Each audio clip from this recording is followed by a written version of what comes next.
અને પ્રકાશિત કરવું, તો કે હું કરીશ. સૂર્ય દેવતાને કહેવામાં આવ્યું તું જગતને પ્રકાશિત કર, તો કે હું કરીશ. પૃથ્વીને કહેવામાં આવ્યું તું બધાને ધારણ કર, બધાનો બોજ સહન કર, બધાનો તિરસ્કાર સહન કર. ગમે તેટલી લાતો મારો પૃથ્વીને, ગમે તેટલું ખોદકામ કરો, ગમે તેટલો ત્રાસ ઉપજાવો, પણ એ બધું સહન કરે છે.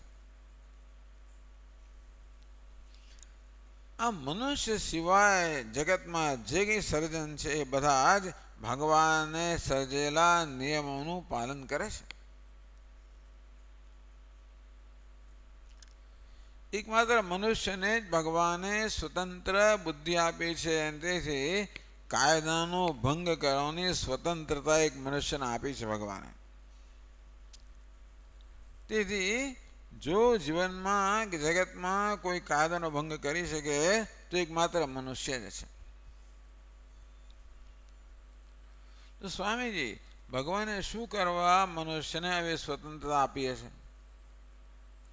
એમ કરીને આપણે ભગવાનને તકલીફમાં મૂકીએ છીએ. એ બિચારો ક્ષીરસાગરમાં ઊંઘતો હોય આરામથી, ત્યાં જઈને જગાડીએ છીએ ને.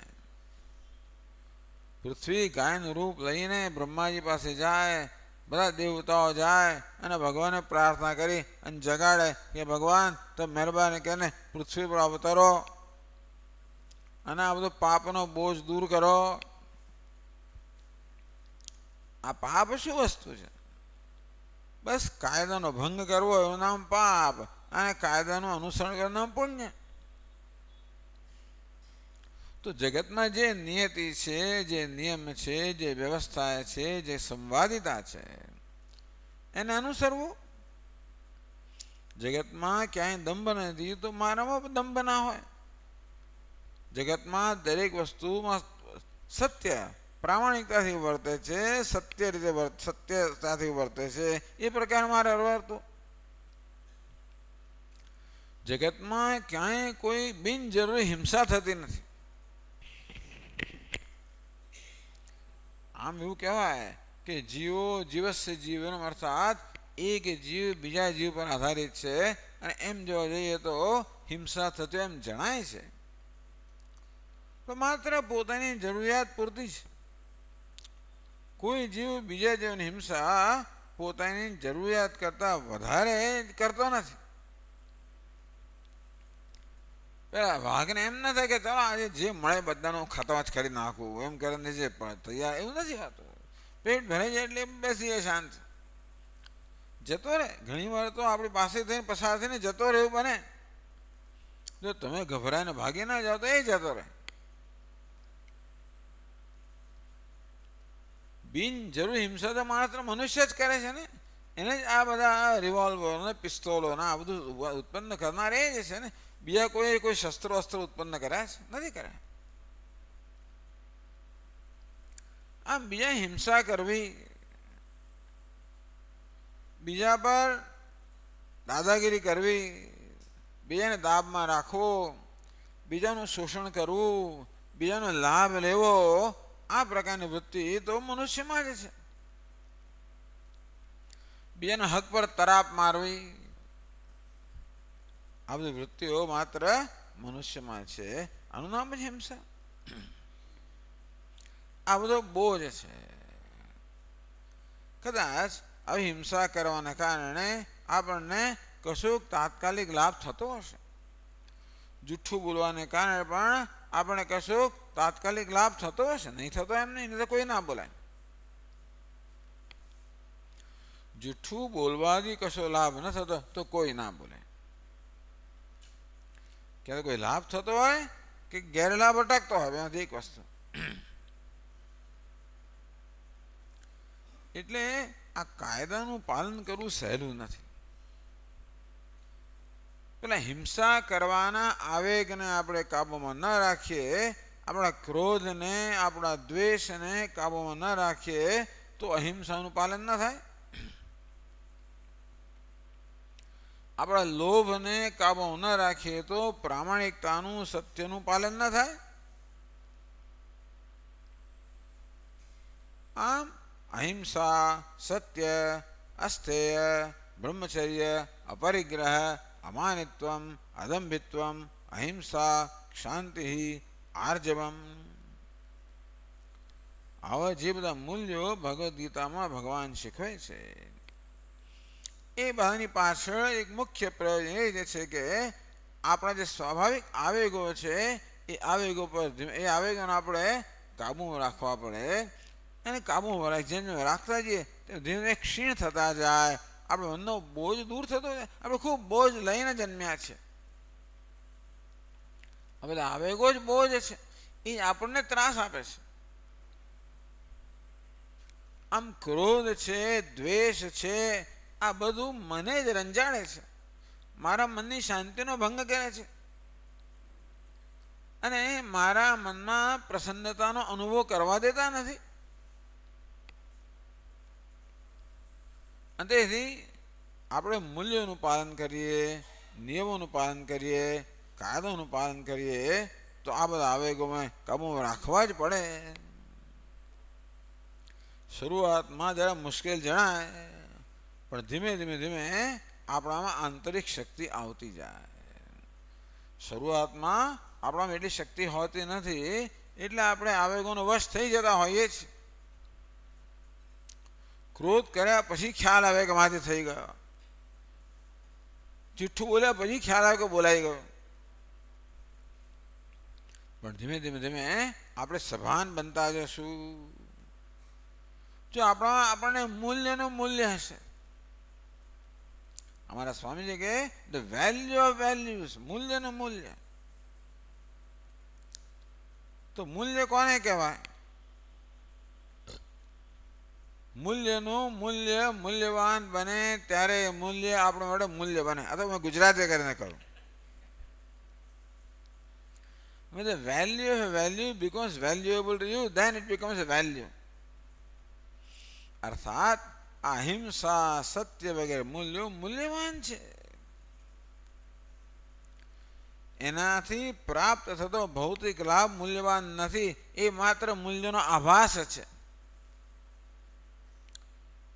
કદાચ જુઠ્ઠું બોલવાથી, કોઈને છેતરવાથી મને કંઈક ધન સંપત્તિ મળી જાય, કંઈક સત્તા પ્રતિષ્ઠા મળી જાય તો એ મને બહુ મૂલ્યવાન લાગે છે, પણ એમાં મૂલ્ય નથી.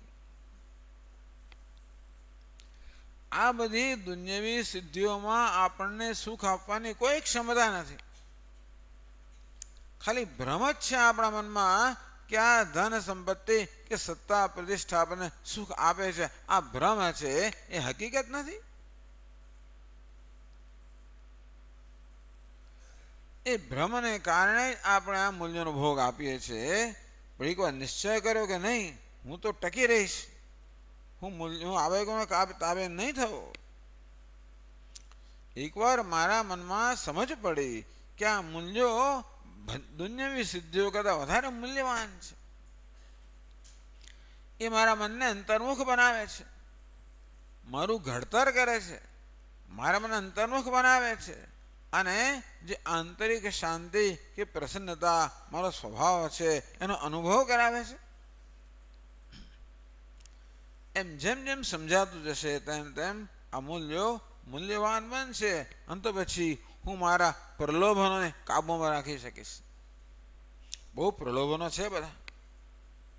આજે 11 છે ખરી, ફળાહાર કરવાનો છે, પણ 4 જણ 11 કરતા હોય અને 5મું ના કરતું હોય એટલે પેલો આરામથી બાપુ બધું આરામથી ખાતો હોય એટલે આપણે એમનો પાણી તો આવે જ. અને કોઈ કહેનાર હોય પણ નીકળે, સ્વામીજી રોજ તમારે શું 11 કરવાની, બધું કોને તમારે શું કરવાનું, આપણે પહોંચી ગયા બસ, કંઈ કરવાનું જ નથી. મને લાગે મારે શું કામ કરવી જોઈએ. આવી રીતે પ્રલોભનો છે આપણો વશ કરતા હોય છે. આમ પ્રલોભનોને વશ ન થવું, ધીમે ધીમે આપણી આંતરિક શક્તિ આવતી જાય. આ આવેગો આપણી આંતરિક શક્તિને ક્ષીણ બનાવનારા છે. જેમ જેમ આપણે મૂલ્યનો ભોગ આપતા જઈએ, બાંધછોડ કરતા જઈએ, તેમ તેમ આપણે આંતરિક રીતે વધારે નિર્બળ બનતા જઈએ છીએ. પણ જેમ જેમ મૂલ્યનું પાલન કરીએ આપણે આંતરિક રીતે વધારે સબળ બનતા જઈએ છીએ, શક્તિશાળી બનતા જઈએ છીએ, આપણી આંતરિક શક્તિઓ જે છે એ જાગૃત કરીએ છીએ. આ શરણાગતિ છે. શેની શરણાગતિ? મારા આવેગોની શરણાગતિ, પ્રલોભનોની શરણાગતિ. કે અમારા સ્વામી મહારાજ કે ભગવાન જ આ કાયદાના રૂપમાં છે. આ વ્યવસ્થા કહો, કાયદો કહો, નિયતિ કહો, ઓર્ડર કહો, એને જ ધર્મ કહેવામાં આવે છે. જે જગતને ધારણ કરે એનું નામ ધર્મ. આ કાયદાઓ જ જગતને ધારણ કરે છે, માટે એને ધર્મ કહેવામાં આવે છે. અંતેથી કદાચ બીજા કોઈ સંપ્રદાયનું પાલન ન પણ કરતા હોઈએ છતાં પણ એમાં કેટલાક લોકો હોય છે કે હું ભગવાનનો માનતો નથી, હું પ્રામાણિક છું, હું જુઠ્ઠું બોલતો નથી, હું કોઈને છેતરતો નથી. ચાલો કદાચ એવું કરતો હોય તો ઘણી આપણો વહેમ હોય છે કે હું પ્રામાણિક છું. કારણ શું છે, આપણે જ્યાં સુધી ભગવદ્ ગીતા ન શીખીએ ત્યાં સુધી પ્રામાણિકતા કોને કહેવાય એ આપણને ખબર નથી આવતી. આપણે અણજાણપણે કેટલી ચોરી કરીએ છીએ એની ખબર નથી આવતી. ભગવદ્ ગીતામાં એક જગ્યાએ ભગવાન કહે છે, તૈર્દત્તાન અપ્રદાયેભ્ય યો ભુંક્તે સ્તેન એવ સહ. ભગવાન કહે કે તું જો, તું કેટલો બધો દુનિયાનો લાભ લઈ રહ્યો છે. આ સૂર્ય તને પ્રકાશ આપે છે, ચંદ્ર તને શીતળતા આપે છે, પૃથ્વી તને અન્ન આપે છે, આ જળ તારી તરસ छिपाવે છે. આ બધા તત્વો સતત તારી સેવા કરી રહ્યા છે. જગતમાં એક સતત પરોપકારનો એક સરસ સંવાદિતા, એક સૂર ચાલી રહ્યો છે. એક જગતનો એક સૂર છે કે નદીઓ પરોપકાર માટે વહે છે, વૃક્ષો પરોપકાર માટે ફળ આપે છે, સૂર્ય પરોપકાર માટે પ્રકાશ આપે છે, સર્વત્ર પરોપકાર છે. અને એ પરોપકારનો તું સતત લાભ લઈ રહ્યો છે. હવે લાભ લીધા કરવો અને એના બદલામાં કશું પાછું ન આપવું, આમ નામ ચોરી. ભગવાન ચોરી કહેવાય. તૈર્દત્તાન એભ્ય અપ્રદાય. આ કુદરત છે ને, કુદરતના બધા તત્વો તો સતત તને પ્રદાન કરતા જ રહે છે. આ કુદરત જગત એક વ્યવસ્થા છે અને વ્યવસ્થાનો તું સતત લાભ લઈ રહ્યો છે. એ લાભ લીધા જ કરવો અને એના બદલામાં કશું પણ તમારે વળતો ઉપકાર ન કરવો, એનું નામ ચોરી છે. આમ આપણે રસ્તાઓ સરસ સરસ બને છે, અમદાવાદ કેવા સરસ રસ્તાઓનો ઉપયોગ કરવો, નર્મદાનું પાણી ઘર સુધી આવ્યું એનો ઉપયોગ કરવો, આ બધો લાભ લો અને ટેક્સ ન ભરવો. હંમેશા સરકારને છે ટેક્સ આપી દઈએ. આમ લાભ લેવો અને વળતો ઉપકાર ન કરવો, એનું નામ છે ચોરી. હવે પેલા શું ખબર કે આવી ચોરી તું કરી રહ્યો છે? એ કહે કે હું પ્રામાણિક છું, એટલે પ્રામાણિકતા કોને કહેવાય એ પણ આપણે જાણવું જોઈએ.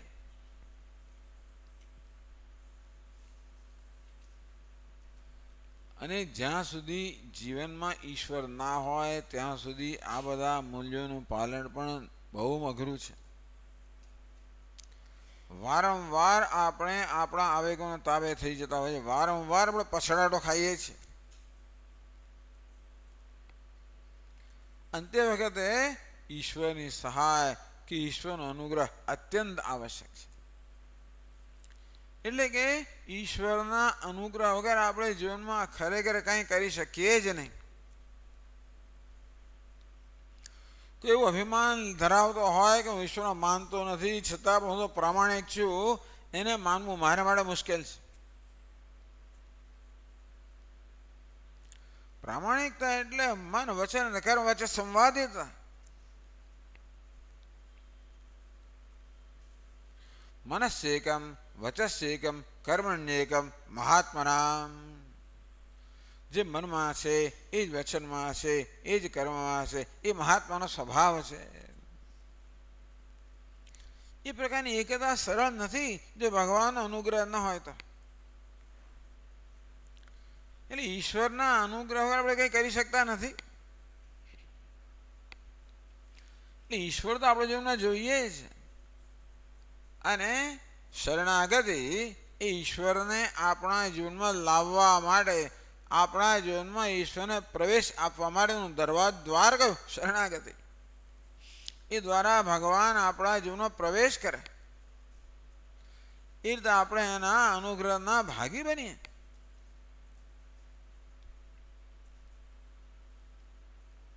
આમ પ્રસાદ બુદ્ધિ એ શરણાગતિનો એક પ્રકાર છે.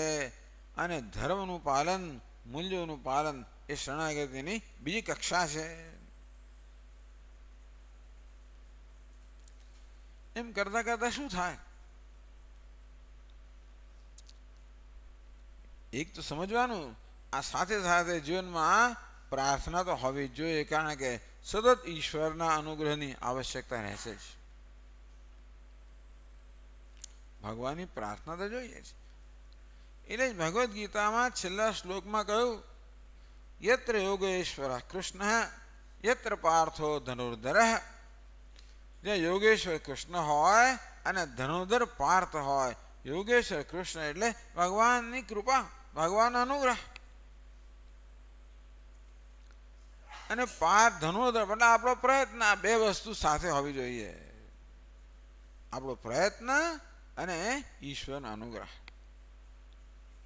તો સફળતા મળે. પ્રારબ્ધ અને પુરુષાર્થ. પુરુષાર્થ કરીએ ત્યારે આપણે જાણીએ છીએ કે આપણે કર્મ કરવા છતાં પણ સફળતા મળે એવો કોઈ નિયમ નથી. કારણ કે જીવનમાં એટલા બધા પરિબળો છે જે આપણે જાણતા નથી, કે આપણા કાબુમાં પણ હોતા નથી. અને માટે એ બધા પરિબળો આપણે અનુકૂળ બને માટે ઈશ્વરની કૃપા જરૂરી છે. માટે પ્રાર્થના પણ જરૂરી છે. બસ સ્વામી, હું ભીખ નથી માગતો.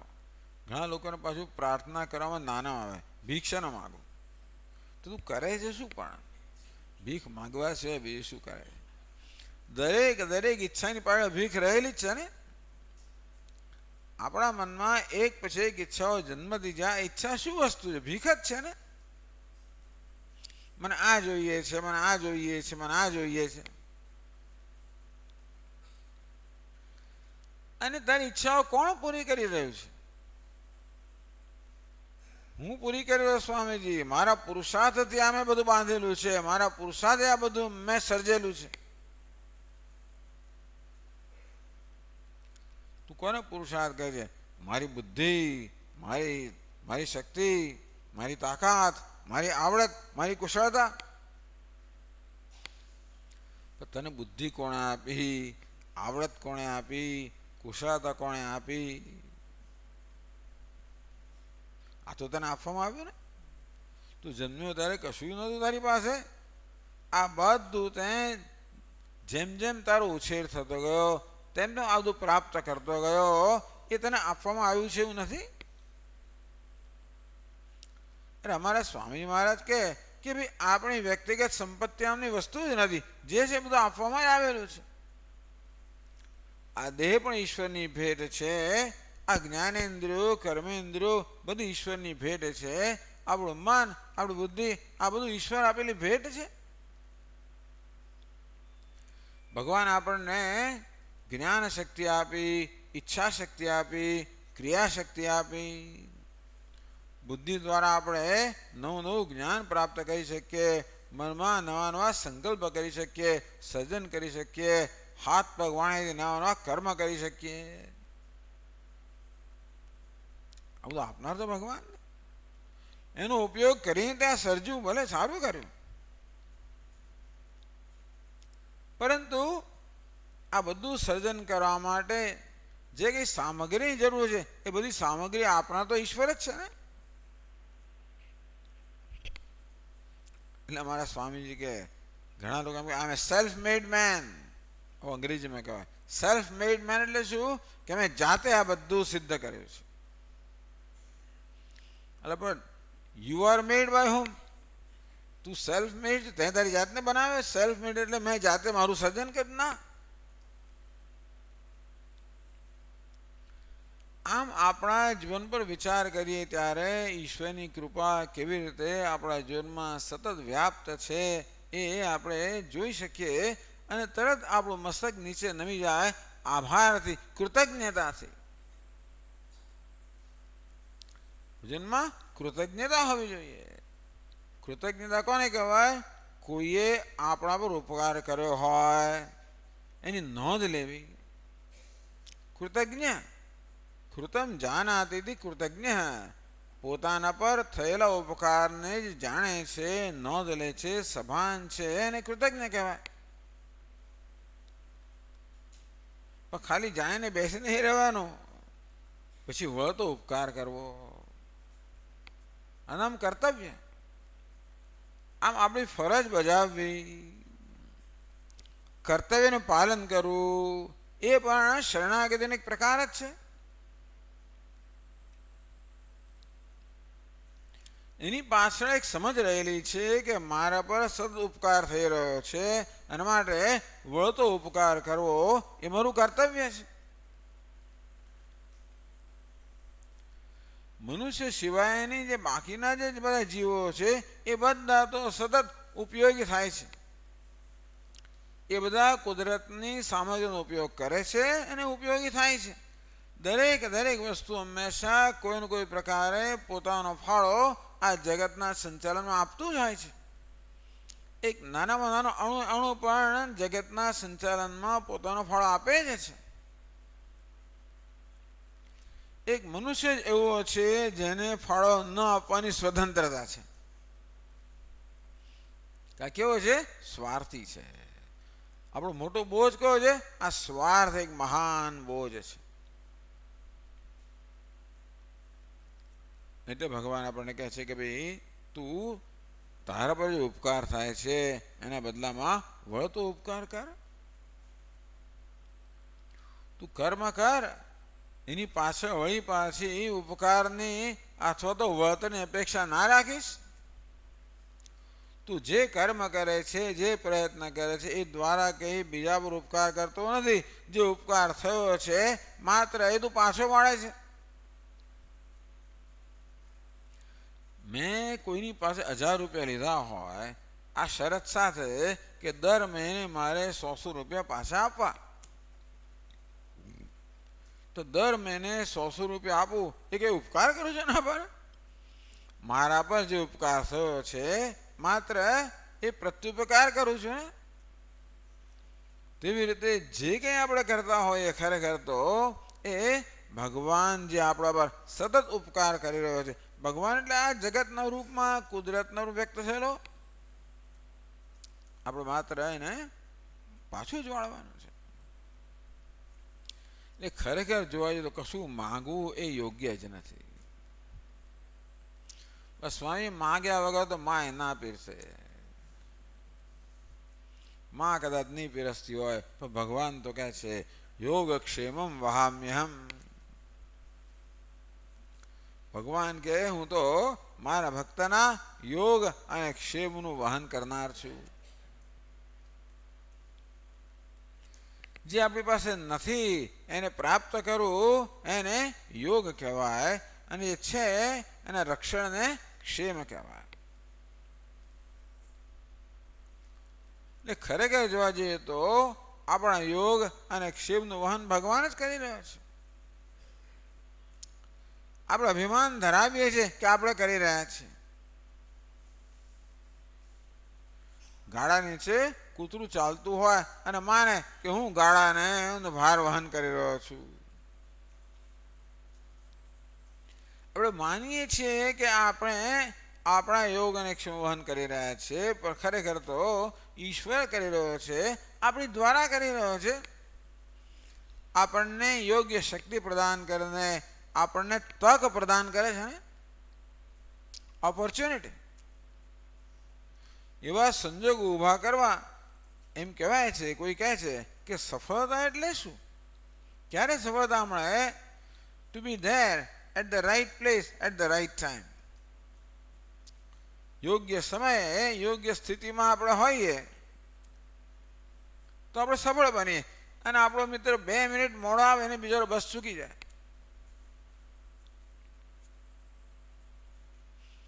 એટલે સફળતા વિશે વિચાર કરી સર્વમાં ઈશ્વરનો અનુગ્રહ છે. અંતેથી મારું એક જ કર્તવ્ય છે, કેવી રીતે મારે એનો બદલો વાળવો. આ પ્રકારની શરણાગતિ આપની ભાવના, કૃતજ્ઞતાની ભાવનામાં શરણાગતિ છે. વળતો ઉપકાર કરવાની ભાવનામાં શરણાગતિ છે. આવી શરણાગતિ ધરાવનારને આપણે કહીએ ભક્ત છે. હમણાં મને કહ્યું, સ્વામી પેલો શ્લોક તમે કયો નહીં શરણાગતિનો. કયો શ્લોક? ના, આ શ્લોક જાણીતો શ્લોક છે. આનુકૂલ્યસ્ય સંકલ્પ પ્રાતિકૂલ્યસ્ય વર્જનમ રક્ષિષ્યતિ ઇતિ વિશ્વાસ ગોપ્તૃત્વે વર્ણમ તથા આત્મનિક્ષેપ કાર્પણ્યે ષડ્વિધા શરણાગતિ. શરણાગતિમાં આ 6 અંશ રહેલા છે. આનુકૂલ્ય છે સંકલ્પ. ઈશ્વરને જે અનુકૂળ છે એ મને પણ અનુકૂળ છે. સ્વામી, મને શું ખબર પડે કે ઈશ્વરને શું અનુકૂળ છે? ભગવાન જેવું કરે છે એવું આપણે કરીએ. ભગવાન બધાનું રક્ષણ કરી રહ્યો છે, ભગવાન બધી કાળજી કરી રહ્યો છે, ભગવાન બધાનો શુભેચ્છક છે. એવું કંઈક આપણે આનો પ્રયત્ન કરીએ. આમ ધર્મ એ ભગવાન, ધર્મના રૂપમાં ભગવાન, ધર્મ ભગવાનને અનુકૂળ છે. જીવનમાં ધર્મનું મૂલ્યનું પાલન કરવું એટલે ભગવાનને અનુકૂળ બનવું. પ્રાતિકૂલ્ય સવર્જનમ. જે ભગવાનને પ્રતિકૂળ છે એ મારે નહીં જોઈએ, એનો ત્યાગ. અધર્મ ભગવાનને ના ગમે તો એને આવવું પડે નીચે. ભગવાનને શું કરવા? પોતાની શેષ સૈયાનો આરામ છોડીને બિચારાને આવવું પડે. 14 વર્ષ વનમાં આવી માથા આટલી બધી તકલીફ કેમ લેવી પડે? આપણે કારણે. જો દુનિયામાં મનુષ્ય ના હોત તો ભગવાનને કોઈ તકલીફ લેવાની જરૂર ના પડી હોત. કારણ કે અધર્મ કરનાર જ મનુષ્ય છે. એટલું સરખું કરવા એને આવવું પડે. પરિત્રાણાય સાધુનામ વિનાશાય દુષ્કૃતામ. સાધુનું રક્ષણ કરવું, દુષ્ટ લોકોનો નાશ કરવો, ધર્મનું સંસ્થાપન કરવું.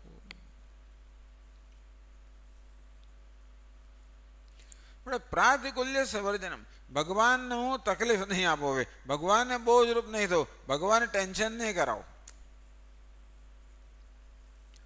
હું જ્યારે ભગવાન પાસે કશું માગું ને કે ભગવાન મેં આ કર્યું પણ તું મને આપ અને પેલું આપ, ત્યારે ભગવાનને ટેન્શન કરાવું છું. ભગવાન યાદ રાખવું પડે કે આણે પેલું કરવું છે, મારે પછી એને આપવાનું છે. તો કોઈ ટેન્શન ભગવાન ના કરાવો. ભગવાન આ તું તારું છે અને તને સમર્પિત કરો છો. આનુકૂલ્ય સંકલ્પ પ્રાતિકૂલ્ય સવર્જનમ. પણ સ્વામીજી આવું જીવા જતા આપણે મરી જ જઈએ ને પછી આપણે થશે શું?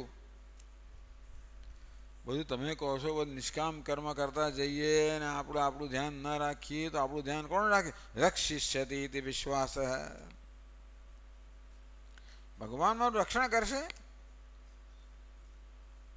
એવો વિશ્વાસ.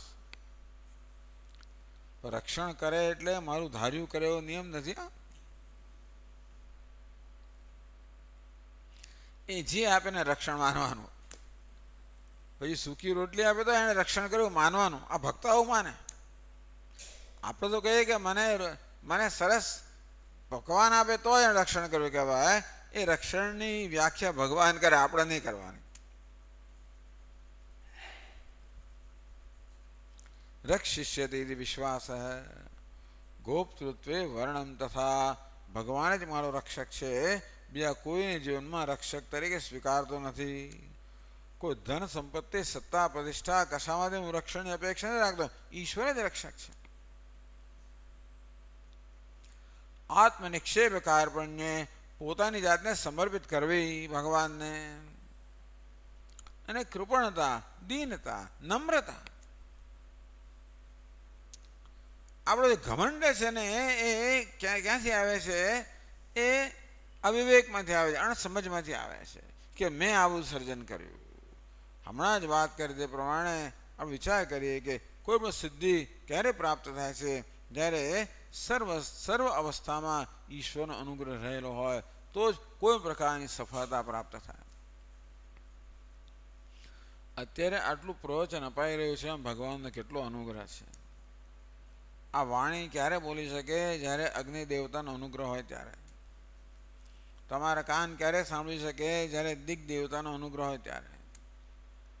કાન સાંભળે એટલે કામ પૂરું ના થાય, પછી પાછું મન બરાબર સાંભળે ત્યારે. કાન તો સાંભળ્યા કરે અને મન બીજે ક્યાંક હોય તો મન પણ હોય. મન સાંભળે પણ તું અંદર કશું જતું જ ના હોય, સમજ ઉપરથી જતું રહ્યું. બુદ્ધિમાં પણ સમજ પડે, આ શબ્દ અર્થ સ્ફુરે, આ બધું થાય ત્યારે આ એક પ્રક્રિયા પૂરી થાય ને. તો મનનો દેવતા ચંદ્રમા છે, બુદ્ધિનો દેવતા વળી પછી વાસુદેવ છે. આ બધા દેવતાઓનો અનુગ્રહ તો આ બધા તત્વો કામ કરે. ને તો ઘણી વાર નથી થતો. પ્રવચનો બેઠા હોય ખરા બાબુ, મન મારે ઠેકાણા નથી સ્વામી, મગજ ઠેકાણા ના હોય. અહીંયા આવતા પહેલા જ કંઈ ચડભડાટ થયો હોય અને જે મગજમાં ચાલતું હોય એટલે પછી અહીંયા મન ઠેકાણા ના હોય. અથવા કે ધંધાની ચિંતા હોય કે આજે આટલું કર્યું છે ને શું થશે, સોનાના ભાવ વધશે કે ઘટશે ને કેમ થશે કેમ નહીં બધું.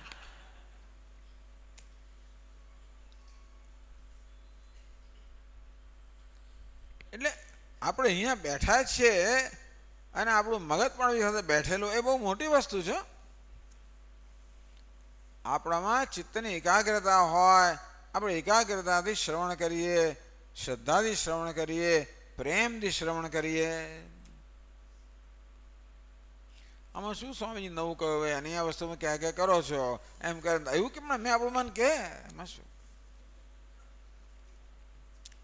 અને તો પછી દરવાજો બંધ થઈ જાય.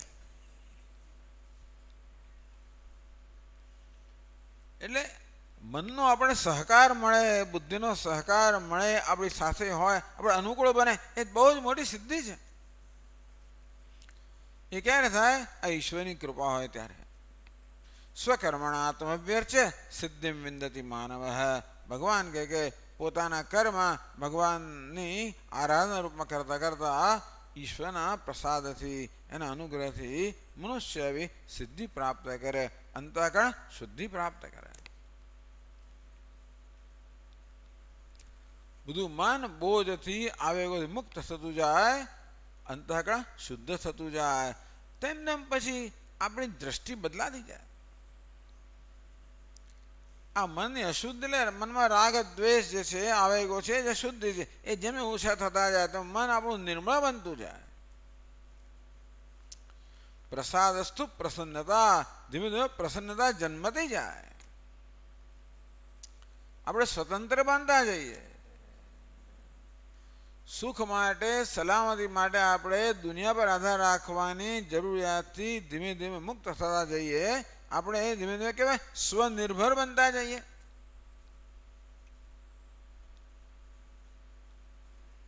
સ્વનિર્ભર, સુખ માટે સ્વનિર્ભર, શાંતિ માટે સ્વનિર્ભર. બે કશાનો આધાર લેવાની જરૂર ના પડે કે સિનેમા જોઉં તો જ મને સુખ મળે, અમુક જગ્યાએ જો તો શાંતિ મળે, એવી કોઈ જરૂરિયાત મુક્ત થઈ જાય. મુક્ત થતા જઈએ તો શું થાય? આગળ શરણાગતિ આવે. આ પ્રસાદ બુદ્ધિ એ પહેલી કક્ષાની શરણાગતિ કહી. ધર્મનું મૂલ્યોનું પાલન કરવું એ બીજી કક્ષાની શરણાગતિ કહી. ધીમે ધીમે આપણા જે ઈચ્છાઓ જન્મે છે ને, આ ઈચ્છાઓ શું પ્રદર્શિત કરે છે? એ અજ્ઞાન પ્રદર્શિત કરે છે. ઈચ્છા જન્મે છે માંથી આપણે અંદર એક અધૂરપમાંથી જન્મે, ઉણપની લાગણીમાંથી જન્મે. જેમને મારામાં અસંતોષ વધારે હોય તેમ તેમ ઈચ્છાઓ વધારે હોય અને વધારે તીવ્ર હોય. આમ તો જેમ જેમ આપણું મન નિર્મળ થતું જાય તેમ તેમ આંતરિક પ્રસન્નતા જન્મતી જાય, તેમ તેમ ઈચ્છાઓનો બોજ ઓછો થતો જ જાય. લાગણીના સ્તરે પણ આપણે મુક્ત થતા જઈએ.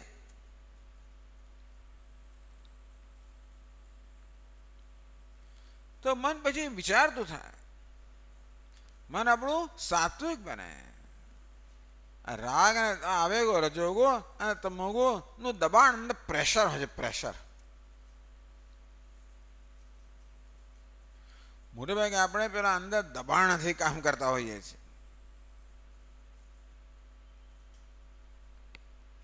કાર્યતે હ્યવશઃ કર્મ સર્વ પ્રકૃતિ ગુણૈ. માણસ મોટે ભાગે પરવશતાથી જ કામ કરતો હોય છે. એના આવેગો એની પાસે કામ કરાવતા હોય છે. ધીમે ધીમે પરવશતામાંથી મુક્ત થતા જઈએ. મન સાત્વિક બનતું જાય તો આપણી દ્રષ્ટિ બદલાતી જાય. જેવું મન તેવી જ આપણી દ્રષ્ટિ, જેવી દ્રષ્ટિ તેવી સૃષ્ટિ. આમ જેમ જેમ મન આપણું સાત્વિક બનતું જાય તેમ તેમ આપણી દ્રષ્ટિ બદલાતી જાય, તેમ તેમ સૃષ્ટિ બદલાતી જાય.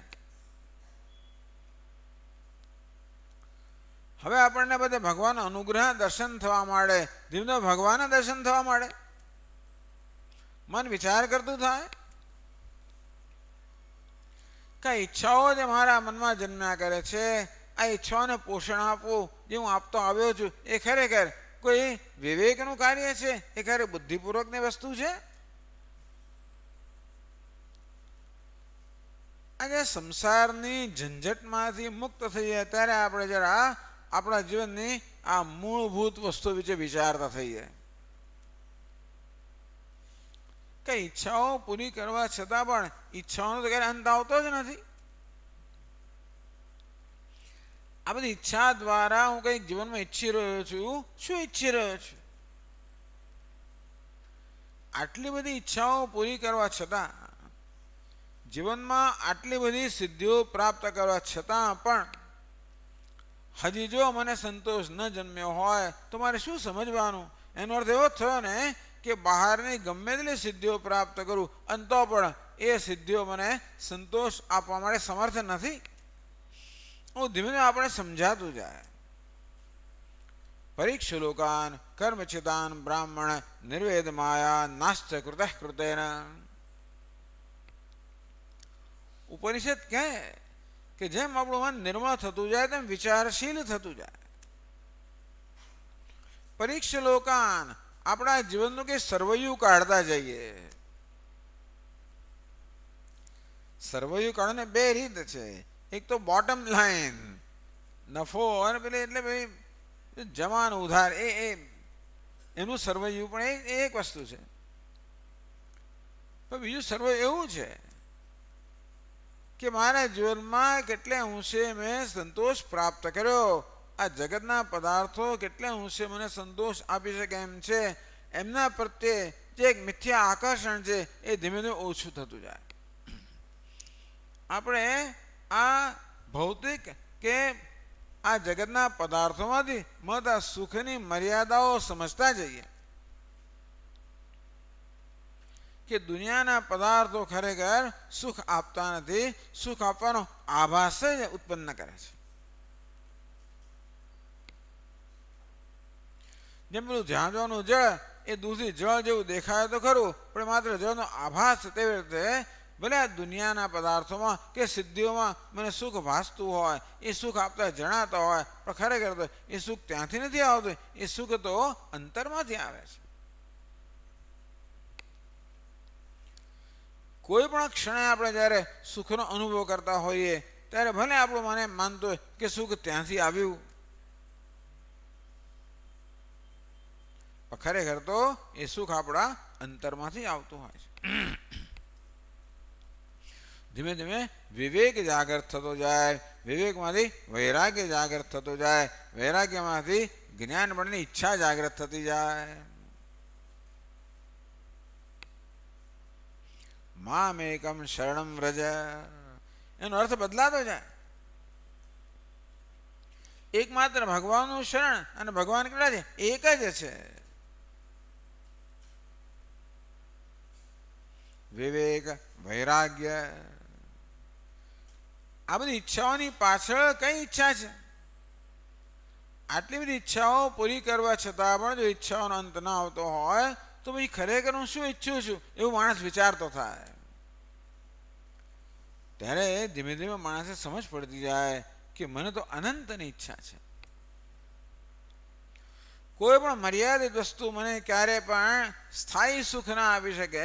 ભલે કદાચ જગતના પદાર્થો કંઈક સુખ આપતા પણ હોય તો પણ એ કેવું છે?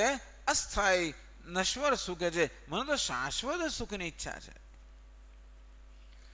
આ મનુષ્ય પોતાના હૃદયની ઝંખનાથી પરિચિત થાય. આ મનની બહિર્મુખતાને કારણે આપણે આપણા પોતાના મનનો જ અવાજ સાંભળતા નથી હોતા.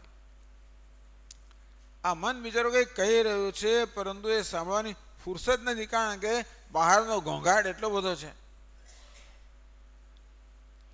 પણ જેમ જેમ ઘોંઘાટ ઓછો થાય તેમ આપણને પછી જેમ આપણા ટ્રાન્ઝિસ્ટર પણ જેમ જેમ આપણું ટ્યુનિંગ અપ થતું જાય, ઘોંઘાટ ઓછો થાય તેમ પહેલાં જે રેડિયો સ્ટેશન હોય એનું સંગીત સંભળાતું જાય. તેવી રીતે આપણે ધીમે ધીમે આપણા મનની ઝંખના સમજતા જઈએ કે મને તો અનંતની ઝંખના છે. યો વૈ ભૂમા તત્સુખમ નાલ્પે સુખમ અસ્તિ. ઉપનિષદ કે જે અનંત છે ત્યાં જ સુખ છે. કોઈ મર્યાદિત પદાર્થમાં ક્યારે સુખ હોય જ ના શકે. તો અનંતને કેમ પ્રાપ્ત કરવું? તો પછી વળી આગળ સૂઝ ચડે આવે કે અનંત તો કોઈ પ્રાપ્ત કરવાની વસ્તુ નથી, એ તો જાણવાની વસ્તુ છે.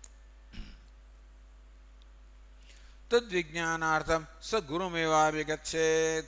આ આપણી ઈચ્છાઓ છે એ ભોગની ઈચ્છામાંથી જ્ઞાનની ઈચ્છામાં પરિણમે.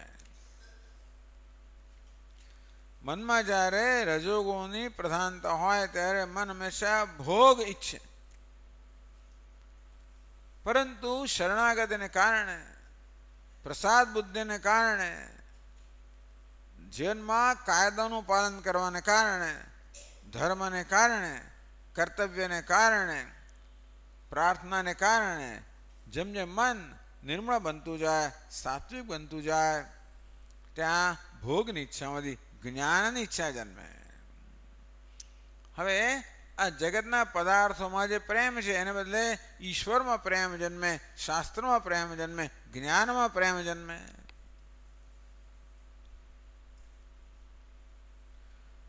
તો જ્ઞાનની ઈચ્છા પૂરી કરવા ક્યાં જવાય? તો ગુરુ પાસે જવું પડે.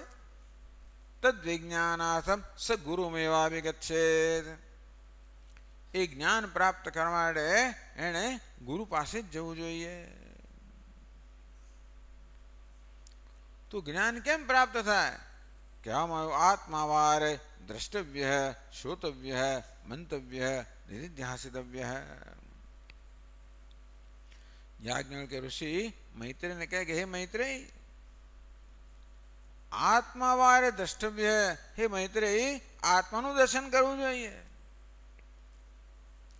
આત્માને જાણવો જોઈએ. આત્મની દ્રષ્ટે, આત્મની દૃષ્ટિ શ્રુતે મતે વિજ્ઞાતે સર્વમ વિદિતમ ભવેત. હે મૈત્રેય, તું આત્માને જાણીશ તો બધું તું જાણી જઈશ. તું આત્માને પ્રાપ્ત કરીશ તો એને બધું પ્રાપ્ત થઈ જશે. મારે તારે આત્માને જાણવું જોઈએ. આત્મનસ્તુ કામાય સર્વમ પ્રિયમ ભવતી. હે મૈત્રેય, તું એમ માને છે કે સુખ તો દુનિયામાં છે, વ્યક્તિઓમાં છે, પદાર્થોમાં છે, મારે તને ત્યાં આસક્તિ છે ને? પણ ખરેખર જે સુખ તું ત્યાં માને છે એ સુખ તો આત્મામાં છે. તું એમ માને કે તું કોઈ બીજાને પ્રેમ કરી, ખરેખર તો તું તારી જાતને જ પ્રેમ કરે છે. કોઈ પત્ની પતિને પ્રેમ કરતી હોય તો પતિ માટે નહીં, પોતાના માટે પ્રેમ કરે છે. અને કોઈ પતિ પત્નીને પ્રેમ કરતો હોય એ પત્ની માટે નહીં, પોતાના માટે પ્રેમ કરે છે. ટૂંકમાં જીવનમાં પતિ માટે, પત્ની માટે, સંતાનો માટે, ધન માટે, સત્તા માટે, પ્રતિષ્ઠા માટે, કોઈ પણ વસ્તુ માટે જે પ્રેમ આપણને છે એ વસ્તુ માટે પ્રેમ નથી, એ દ્વારા આપણને આત્મા માટે જ પ્રેમ છે, સુખ માટે પ્રેમ છે. કોઈ માણસ સત્તા માટે ના ઈચ્છે, સુખ માટે ઈચ્છે, અને સુખ તો આત્માનો સ્વભાવ માટે આત્મા માટે જ પ્રેમ છે. હે મૈત્રી, તારે જો સુખ પ્રાપ્ત કરવું હોય, જીવન સફળ બનાવવું હોય તો આત્માને જાણવું જોઈએ, તારી જાતને જાણવી જોઈએ. સ્વામી, આત્માને આપણે જાણવાનું છું? કારણ કે અજ્ઞાન છે. મનુષ્ય અજ્ઞાન લઈને જન્મ્યો છે. સ્વામીજી, આત્મા તો તમે કહો ચૈતન્ય છે, જ્ઞાન સ્વરૂપ છે, એમાં વળી અજ્ઞાન કેમ હોય? જેવી રીતે સૂર્યને પેલું વાદળ ઢાંકી દે, સૂર્ય પ્રકાશ સ્વરૂપ છે, અંતો પણ વાદળ કેવી રીતે આપણી દ્રષ્ટિને ઢાંકી દે છે, એના માટે સૂર્ય પ્રકાશ તો હોય તો પણ આપણને એના દર્શન ન થાય. તો જેવી રીતે સૂર્યના દર્શન કરવા માટે પેલું વાદળ દૂર કરવું પડે, તેવી રીતે આત્માના દર્શન કરવા માટે અજ્ઞાનનું વાદળ દૂર કરવું પડે.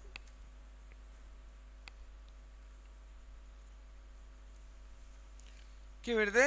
જ્ઞાન દ્વારા. જ્ઞાન કેમ પ્રાપ્ત કરવું? શ્રોતવ્ય, મંતવ્ય, નિધિધ્યાસિતવ્ય.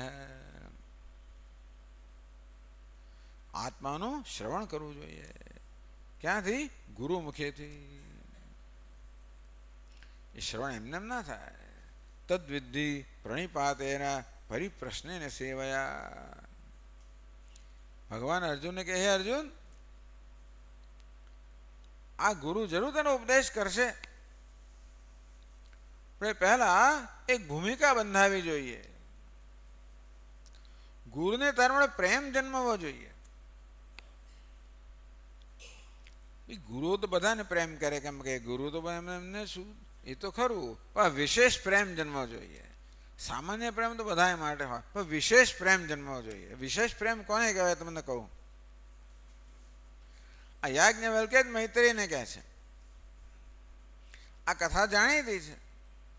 યાજ્ઞવલ્ક્યે એકવાર જાહેર કર્યું કે હે મૈત્રેયી, હવે તો હું આ ગૃહસ્થ આશ્રમનો ત્યાગ કરીને સંન્યાસ લેવાનો છું, ઘરનો ત્યાગ કરવાનો છું.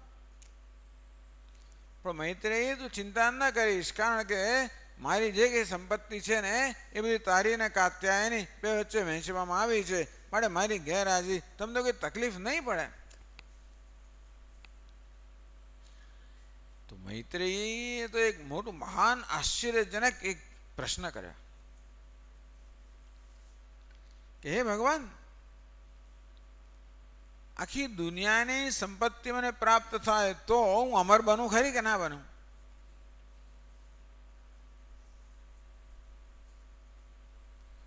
યાજ્ઞવલ્ક્ય કે ભાઈ, એ તો ના બને. દુનિયાની તને સંપત્તિ પ્રાપ્ત થાય તો એને સગવડ મળે, પણ અમરતા તો ના મળે. ત્યારે મૈત્રી કહે કે હે ભગવાન, જેનાથી મને અમરતા ન મળતી હોય એવી સંપત્તિને શું કરવી છે?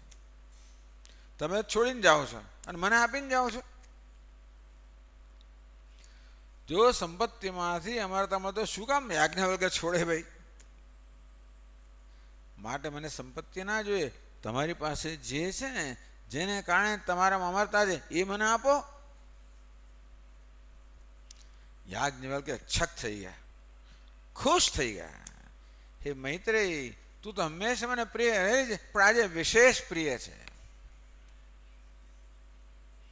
એટલે ગુરુને બધા પ્રિય તો હોય, પણ આવી કોઈ જ્ઞાન, આવી જિજ્ઞાસા બતાવે, જેને જ્ઞાનની ઈચ્છા બતાવે, ત્યારે વિશેષ પ્રેમ જન્મે. વિશેષ પ્રેમ સંપાદન કરવો જોઈએ. કે યાજ્ઞવલ્ક્યને ખબર છે ને કે મૈત્રેયીને આ જ્ઞાનની જે પણ અત્યાર સુધી ઉપદેશ ના કર્યો, હવે મૈત્રેય, હે મૈત્રેય, તું આવો, બેસ, હવે હું તને ઉપદેશ કરીશ, તું સાંભળ. અર્જુને પણ જ્યારે જ્ઞાનની ઈચ્છા પ્રગટ કરી, શિષ્યસ્તેમ સાધિમામ ત્વામ પ્રપન્ન, ભગવાન આપ મને ઉપદેશ કરો, હું આપનો શિષ્ય છું. ત્યારે વિશેષ પ્રકારની પ્રસન્નતા જન્મે. ભક્તો મેં શિવે સખા ચેતી રહસ્યમ હેતુત્તમમ. ભગવાન અર્જુન કે હે અર્જુન, આજે મેં તને ઉત્તમ રહસ્ય તારી સમક્ષ પ્રગટ કર્યું છે, કારણ કે તમારો ભક્ત છે અને સખા તો છે, પાછી ભક્ત પણ બન્યો, શિષ્ય પણ બન્યો. ઓ ગુરુનો વિશેષ પ્રેમ સંપાદન થાય એ મારે શિષ્ય કશું કરવું પડે. તદ્વિદ્ધિ પ્રણિપાતેના પરિપ્રશ્નેન સેવયા. હે અર્જુન, તું પ્રણિપાત કર, તું દીર્ઘ નમસ્કાર કર, તારો અહંકાર ગુરુના ચરણે સમર્પિત કર. અર્થાત તું જાહેર કર કે હે ગુરુજી, હવે મને આપનામાં પૂર્ણ શ્રદ્ધા છે, વિશ્વાસ છે. અર્જુને જેવી રીતે પોતાના રથનું સારથીપણું ભગવાનને સોંપ્યું, એમ એ તો રથનું સારથીપણું, હવે જીવન રથનું સારથીપણું આપને સોંપી દઉં છું. સેવયા માત્ર હું કહેવાથી ના ચાલે, પરંતુ એને વર્તનમાં ઉતારવું પડે. સેવયા ગુરુજીની સેવા કર. આમ કરીને ગુરુને પ્રસન્ન કર. કે વિશેષ પ્રસન્નતા. ગુરુને પ્રસન્ન કરવા પડે એવા ગુરુ આપણે ના જોઈએ, પણ આપણે ગુરુ તો પ્રસન્ન જ હોય એવું આપણે માનીએ છીએ ભાઈ. એટલે ગુરુ તો બધા માટે પ્રેમ હોય, પણ વિશેષ પ્રસન્નતા એ શિષ્ય માટે થોડું કંઈ વધારે તો ખરું, એવું તો કહેવાય ખરું કે બધાને કે ભગવાન ઓછા જ્ઞાનનો ઉપદેશ કરે, દુર્યોધનને કરે નથી કર્યો. એટલે અર્જુન તો ખાસમ ખાસ છે, માટે તમે તેને આ રહસ્ય કહ્યું.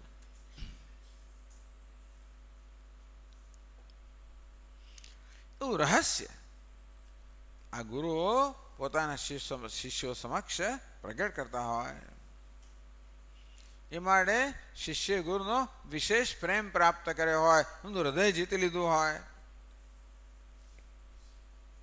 ઉપદેક્ષ્યન્તે તે જ્ઞાનમ જ્ઞાનિનઃ તત્વદર્શિનઃ. તો હે અર્જુન, આ જ્ઞાની અને તત્વદર્શી મહાપુરુષો તને જરૂર એ જ્ઞાનનો ઉપદેશ કરશે.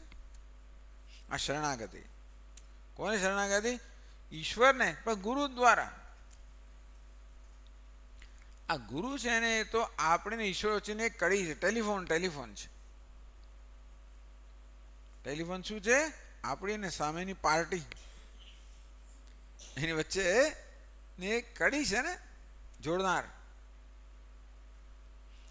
ટેલિફોન પોતે કંઈ ના કહે, જ્યારે કહેવામાં આવે ટેલિફોન અહીંયા આપણે સંભળાવે. આપણે કહીએ ટેલિફોન પર પોતાનું ઉમેરીને કહેતો હોય તો જરા મુશ્કેલ પડી જાય. ટેલિફોન તો સામેની પાર્ટી છે કે એ જ આપણે સંભળાવે, આપણે કહીએ એ જ પેલાને સંભળાવે. તેમ ગુરુ પણ એવું જ કરે. શાસ્ત્રો કહેતા હોય એ આપણે સંભળાવે. હા, ટેલિફોન સારો હોય તો એનો અવાજ જરા સારો આવે. જેવું ટેલિફોન આપણા ચિત્ર જોવા મળે માં જરા એનો ધ્વનિ વધારે સારો હોય, એવું તો હોય. એવું તો ગુરુ કરે, પણ મૂળ એની એ જ વસ્તુ આપણને આપે. ઉપદેક્ષ્યન્તે તે જ્ઞાનમ જ્ઞાનિનઃ તત્વદર્શિનઃ. સર્વધર્માન પરિત્યજ્ય મામ એકમ શરણમ વ્રજ. બધા ધર્મ એટલે બાકી બધું છોડ. હવે બધા કર્મને છોડી દે, બધી પ્રવૃત્તિ છોડી દે. હવે પહેલા શરણાગતિ હતી એ નિવૃત્તિ લક્ષણ શરણાગતિ, પ્રવૃત્તિ લક્ષણ શરણાગતિ. હવે કેવી આવે? નિવૃત્તિ લક્ષણ શરણાગતિ. આ શરણાગતિની બે કક્ષાઓ થઈ, પ્રવૃત્તિ લક્ષણ, નિવૃત્તિ લક્ષણ. પ્રવૃત્તિ એટલે કર્મયોગ કહો, ભક્તિયોગ કહો. નિવૃત્તિ એટલે જ્ઞાનયોગ. શરણાગતિ છે. શ્રોતવ્ય, મંતવ્ય, નિધિધ્યાસિતવ્ય. ગુરુજના મુખેથી શાસ્ત્રનું શ્રવણ કરો. ગુરુ શું કહે? ગુરુજીને કહેવાની એક જ વસ્તુ છે, તત્વમસી, તું બ્રહ્મ છે. અમારા સ્વામીજી કે જો ભાઈ, આજે હું તમને કહું, ત્રીજા દિવસે કે આજે જે કહું છું ને એ 2.5 વર્ષ પછી પણ એ જ કહેવાનો છે, બીજું કંઈ કહેવાનું નથી. એકની એક જ વસ્તુ રોજ રોજ કયા કરે, તું બ્રહ્મ છે, સર્વ બ્રહ્મ છે, જે કાંઈ છે બ્રહ્મ છે, સર્વમ ખલુ ઇદમ બ્રહ્મ, જે કાંઈ છે બ્રહ્મ છે. મામ એકમ શરણમ વ્રજ, જે કાંઈ છે એક પરમાત્મા જ છે, એ સિવાય કાંઈ જ નથી. મત્તઃ પરતરમ નાન્યત કિંચિદ અસ્તિ ધનંજય, ભગવાન કે હે ધનંજય, મારા સિવાય કંઈ જ નથી, હું જ છું.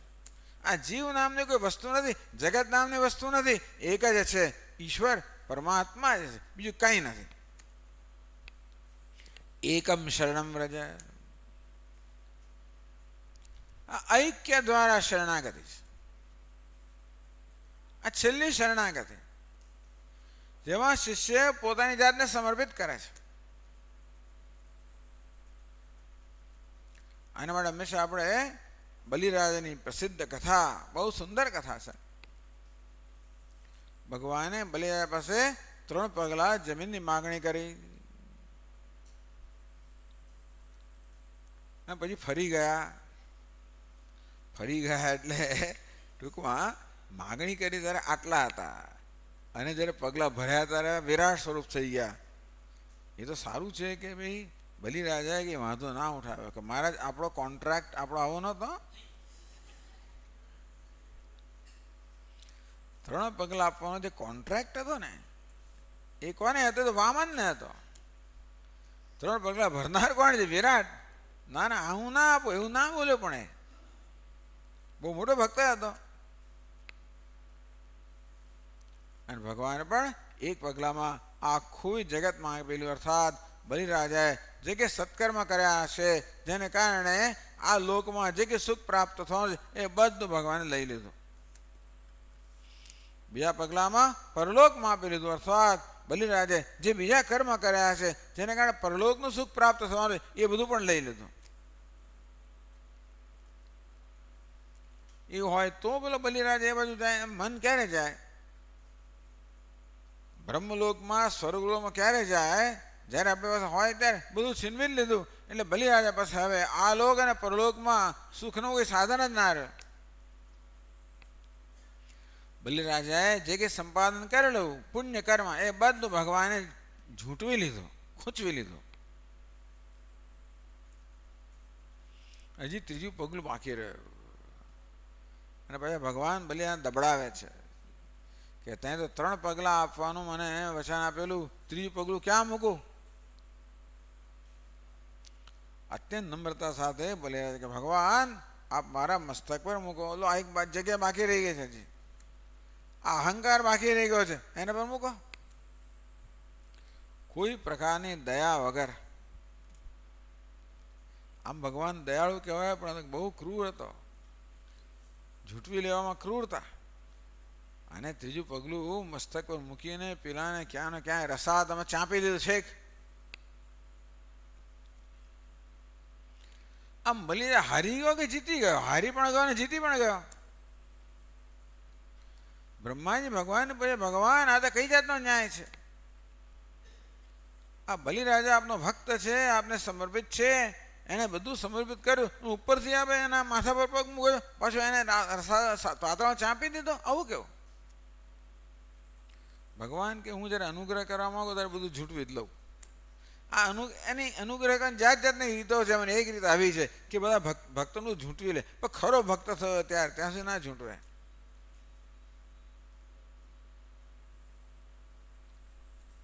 એટલે બલિરાજાએ છેવટે પોતાનું સમર્પણ કર્યું. યેન ત્યજસી તત્ ત્યજ. મહાભારત કહેવામાં આવ્યું કે જેના વડે ત્યાગ કરે છે એનો ત્યાગ કર. ત્યાગ કરનારનો ત્યાગ, આ શરણાગતિની પરાકાષ્ઠા. કચ્છ નામનો એક હતો મુમુક્ષુ, એને ખબર હતી કે ત્યાગ કરવાથી જ મોક્ષ પ્રાપ્ત થાય, બધું છોડી દીધું. અંતે મોક્ષ પ્રાપ્ત ના થયો. પિતા પાસે ગયો, પિતા કહે જો ભાઈ બધો ત્યાગ કર, તે ધર્મમ અધર્મમ છે, ઉભય સત્યાનૃતે તેજ. તું ધર્મને છોડ, અધર્મને છોડ, સત્યને છોડ, જૂઠાણને છોડ. ઉભય સત્યાનૃતે ત્યક્ત્વા યેન ત્યજસી તત્ ત્યજ. આ સાચું અને ખોટું બધો વ્યવહાર બધું છોડીને જેના આપણે ત્યાગ કરે છે એ ત્યાગ કરનારનો ત્યાગ કર. આ બલિરાજાએ ત્યાગ કરનારનો ત્યાગ કર્યો. આ છે મામેકમ શરણમ વ્રજ. બલિરાજા રહ્યો જ નહીં, પછી કોણ રહ્યું? માત્ર ભગવાન જ રહ્યા. એકમ શરણમ વ્રજ. એકમ નો એ છે કે ઐક્યતયા શરણમ વ્રજ. વાસ્તવમાં ઐક્ય. હે અર્જુન, તું હું જુદા નથી. આ નર નારાયણ કે જુદા નથી. ઉપનિષદ સમજાવે કે એક વૃક્ષની બે ડાળ પર બે પક્ષીઓ રહેલા છે. દ્વા સુપર્ણા સયુજા સખાયા સમાન વૃક્ષમ પરિશસ્વ જાતે. એક જ વૃક્ષ પર બે સમાન જણાતા પક્ષીઓ છે. તયો અન્ય પીપલમ સ્વાદવત્તી. એક પક્ષી છે એ તો જુદા પ્રકારના ફળનો સ્વાદ લીધા કરે છે. અનશન અન્ય અભિચાકશીતી. બીજું પક્ષી છે એ માત્ર જોયા જ કરે છે. એ કંઈ આ ખાવા પીવામાં ભાગ લેતો નથી. એ અભોગતા છે, અકર્તા છે. પેલો ભોગતા છે, કરતા છે. પેલો જીવ છે, આ ઈશ્વર છે. આમ પહેલી નજરે એમ લાગે કે જીવ અને ઈશ્વર બે જુદા પક્ષીઓ છે, પણ દ્વા સુપર્ણા સયુજા સખાયા, સમાન સુંદર પાંખવાળા, સતત જોડાયેલા, સમાન ખ્યાતિ ધરાવનારા. એક જ બે રૂપે દેખાય છે. એક જ પરમાત્મા જીવના અને ઈશ્વરના રૂપમાં દેખાય છે. જે છે તો વાસ્તવમાં એક જ છે. અર્જુન નર અને ભગવાન નારાયણ વાસ્તવ નર નારાયણમાં કોઈ પ્રકારનો તફાવત નથી. આમ જીવ, જગત અને ઈશ્વર આ સર્વ એક જ છે. એક જ પરમાત્માની અભિવ્યક્તિ છે. મામ એકમ શરણમ વ્રજ. આ પ્રકારે આ સર્વ વિવિધતામાં જે એકતા રહેલી છે. સમમ સર્વેષુ ભૂતેષુ તિષ્ઠંતમ પરમેશ્વરમ.